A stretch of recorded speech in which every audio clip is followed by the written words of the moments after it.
Tudo bem, pessoal? Hoje comentário sobre Minions 2, A Origem de Gru, filme dirigido por Kyle Balda, animação da Illumination que segue com essa ideia de trazer ao mesmo tempo um spin-off e uma prequela de Meu Malvado Favorito, uma franquia que sempre conseguiu excelentes retornos de bilheteria.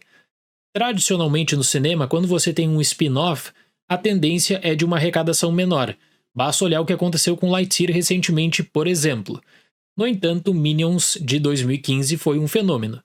Mais de $1 bilhão de arrecadação, e aí obviamente teríamos uma sequência. Na verdade, os personagens são tão carismáticos que você pode fazer qualquer coisa com eles que você vai conseguir a atenção do público. E aí a própria Illumination também acabou montando um ecossistema de licenciamento dos Minions, desde chinelo até caderno, brinquedos, parque de diversões. Dá muito certo. É um fenômeno de engajamento, repercussão, memes, etc.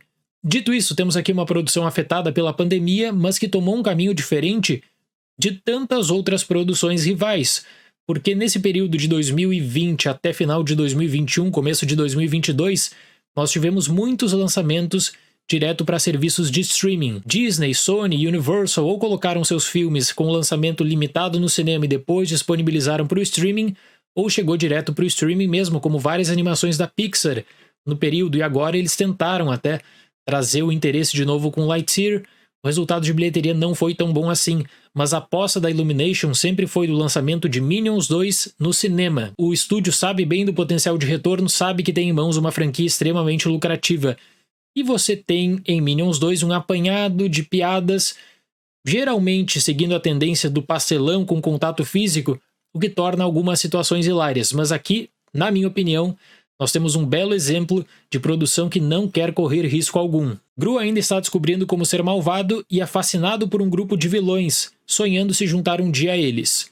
Quando surge a oportunidade, as coisas não correm como planejado e os Minions precisam ajudá-lo quanto antes. A estrutura de desenvolvimento de Minions 2 parece muito a de episódios de TV colados para te passar a impressão de um longa com começo, meio e fim que vai durar 1h20 sem contar os créditos.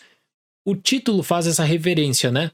Para Minions, ou seja, você vai ter o direcionamento para as piadas que a maioria do público gosta, que a maioria do público acha interessante também pelo vínculo e carisma dos personagens, mas também tem uma parte sobre a origem do Gru, sobre esse vínculo com a franquia Meu Malvado Favorito que é bem mais forte. Minions 2 tem uma trama extremamente simples e transfere a responsabilidade para cenas isoladas de comédia, com situações atípicas que se tornam engraçadas pelo modo como os Minions planejam e executam ações. Em língua inglesa, a Universal fez uma grande promoção para mostrar os artistas envolvidos em Minions 2.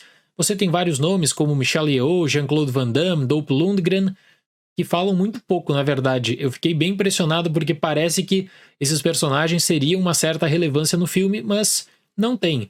Quem se destaca mesmo é o Steve Carell, mais uma vez como a voz do Gru. O problema é que a produção tem tanto medo de avançar com a narrativa que fica sempre presa no mesmo tipo de piada. Tem uma aversão ao risco para entregar apenas o que já faz sucesso e para pensar na próxima leva de brinquedos. Existe até em algum lugar uma boa história sobre a origem do Gru, mas que é recortada para justificar o spin-off dos Minions. E aí sempre vem aquele argumento recorrente, é um filme direcionado para crianças. Nesse caso, até você tem a ambientação nos anos 70 e muitas referências sobre cinema, sobre clássicos do cinema também. Isso, de certo modo, tenta aproximar mais o espectador. Também foi feito em outra animação recente que eu gostei bem mais, que é Bad Guys, que aí sim existe um desenvolvimento, aí sim existe um interesse pelos personagens.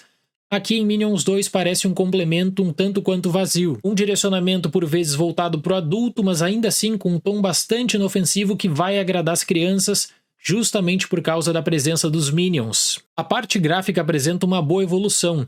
Em filmes com a produção atingida pela pandemia, a desculpa básica era que o trabalho em home office prejudicava muito a pós-produção e detalhes. E em Minions 2 nós temos um mundo colorido, com muitos objetos que são aproveitados em piadas. Mas é isso, na verdade, nós temos sketches de comédia dos Minions que poderiam muito bem entrar num programa de TV dos Minions. Não deixa a impressão de um longa-metragem com bom desenvolvimento, até porque existe uma encruzilhada. Em um determinado momento o filme ou vai explorar a história da origem do Gru ou precisa fazer esses recortes recorrentes também com os Minions. E assim, o carisma dos personagens é tão grande, mas tão grande, E se você montar um filme apenas com sketch de humor dos Minions, vai conseguir repercussão, vai conseguir ampla visibilidade também. Aqui parece que precisa de um mediador, aqui parece que precisa justamente de uma história para justificar mais um filme dos Minions. Essa é a história de origem que envolve o super vilão e que não é tão bem aproveitada assim. Para Minions 2 eu dou nota 5. Por mais que eu acredite que seja uma opção de entretenimento bacana para as famílias, você tem aqui um filme sustentado apenas no carisma dos personagens, porque quanto à história, quanto a argumento, deixa muito a desejar mesmo, infelizmente. Certo, pessoal? Muito obrigado pela atenção, até o próximo vídeo e tchau!